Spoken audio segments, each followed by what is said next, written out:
నమో భగవతే వాసుదేవాయ. ప్రజాహాతి యదా కామాన్ సర్వాన్ పార్థ మనోగతాన్ ఆత్మన్యేవ ఆత్మనా తుష్ణః స్థితప్రజ్ఞస్తదోచ్యతే. ప్రజాహాతి యదా కామాన్ సర్వాన్ పార్థ మనోగతాన్ ఆత్మన్యేవ ఆత్మనా తుష్ణః స్థితప్రజ్ఞస్తదోచ్యతే. అంటే ఇక్కడ ప్రజాహాతి అంటే వదిలేయడం, యదా ఎల్లప్పుడూ, కామాన్ సర్వాన్ సమస్త కోరికలు, పార్థ ఓ అర్జున, మనోగతాన్ మనస్సులోని సమస్త కోరికలు వదిలేయాలని పరమాత్మ తెలియజేస్తున్నాడు. ఆ విధంగా వదిలేసి ఆత్మన్నే ఆత్మనా తుష్ణః, ఆత్మలోని ఆత్మస్థితిలో ఉంటూ స్థిత ప్రజ్ఞస్థ ఉచ్యతే అంటే అటువంటి వాణ్ణి స్థితప్రజ్ఞుడు అంటే తదా ఉచ్యతే అంటే అప్పుడే స్థితప్రజ్ఞుడు అని పిలువబడతాడు అని పరమాత్మ తెలియజేస్తున్నాడు. స్థితప్రజ్ఞుడు అంటే నిశ్చలమైన బుద్ధి గలవాడు. అంటే ఇక్కడ మనసులో ఎల్లప్పుడూ వచ్చే కోరికలన్నీ కూడా వదిలివేసి సదా ఆత్మస్థితిలో ఉండేవాడు స్థితప్రజ్ఞుడని చెప్పబడతాడు అని పరమాత్మ తెలియజేస్తున్నాడు. మరి అప్పుడు కోరికలే ఉండకూడదా అంటే ఇక్కడ అవసరాలు కోరికలు అనేది చూసుకోవాలి. ఇల్లు అవసరం కానీ 4 ఇండ్లు కావాలనుకోవడం కోరిక. పక్షి ఎప్పుడు ఒక గూడు మాత్రమే కట్టుకుంటుంది. ధనం కావాలనుకోవడం ప్రాపంచిక అవసరాలకి అవసరం, కానీ కోట్లు సంపాదించాలనుకోవడం కోరిక. కారు కావాలనుకోవడం అవసరం, కానీ ₹1,00,00,000 కారే కావాలనుకోవడం కోరిక.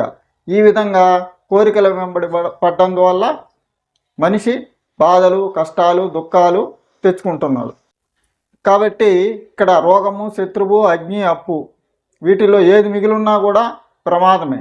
అదేవిధంగా ఇటువంటి యొక్క మితిమీరిన కోరికలు ఉన్నప్పుడు కోరిక ఉన్నా కూడా దానివల్ల బాధల పాలవుతారు.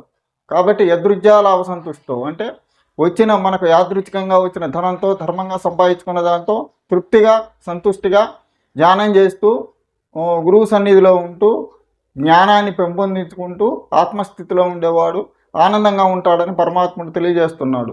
లేని పక్షంలో కర్మచక్రంలో ఇరుక్కొని ఈ కోరికల మూలంగా అనేక కర్మలు చేసి పుట్టడం, చావడం, బాధలు, దుఃఖాలు అనుభవించాల్సి వస్తుంది. ఇక్కడ సుఖము, సంతోషము, ఆనందము. సుఖము అంటే శరీరానికి సంబంధించింది, సంతోషము అంటే మనసుకు సంబంధించింది, ఆనందము అంటే ఆత్మకు సంబంధించింది.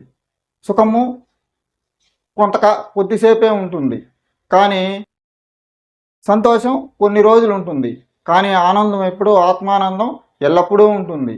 కాబట్టి గురువు సాన్నిధ్యంలో ధ్యాన సాధన చేసి జ్ఞానాన్ని పెంపొందించుకుంటూ మనం ఆత్మస్థితిలో ఎల్లప్పుడూ ఉండాలి. ఏది శాశ్వతము, ఏది అశాశ్వతము, ఇవన్నీ ఈ సంపాదించిన ధనమంతా మరణం తర్వాత అన్నీ ఎంత ఆస్తులు సంపాదించినా ఎంత ధనం సంపాదించినా వదిలి వెళ్ళాల్సిందే. మనమ్మడి ఏమొస్తుంది? మనం చేసుకున్న పాపం, మనం చేసుకున్న పుణ్యం, మనం సంపాదించినటువంటి జ్ఞానం. కాబట్టి జ్ఞానాన్ని సంపాదించాలి.